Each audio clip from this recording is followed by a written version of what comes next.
Live session at AG Records. Pure Music Production.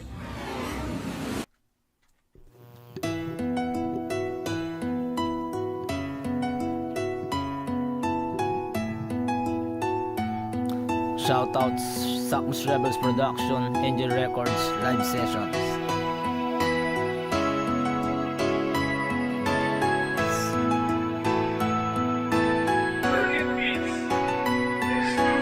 Unang pagsasama nating dalawa, ako ay nanlamig at humanap ng iba. Ngunit pinaglaban mo pa din na ika'y mahal ko pa.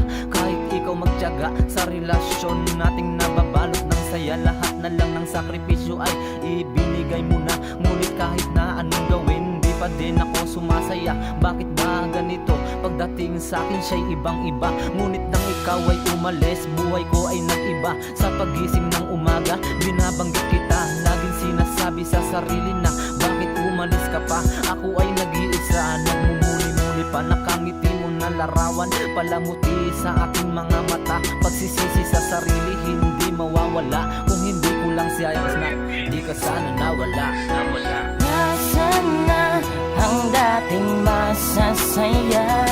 Nababalot na ng lungkot ang ating nadarama. Simula nang iniwan ka, ako'y nakonsensya.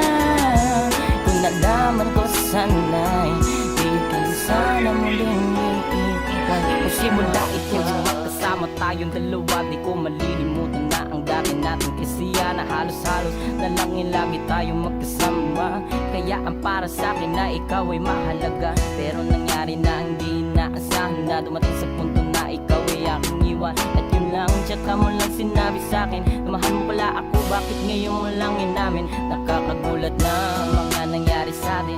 Nagawa man ako, sana ako ay patawarin. Ikaw konsensya sa mga nagawa ko sa iyo. Hindi ko talaga alam kung bakit kita pinanito. Napapansin ko sa sarili ko, nagkamali ako na ang kangatakang ko at ang manid-manid ko. Eh di sana nalaman ko lang nung una, hindi ka sana nawala ng para bang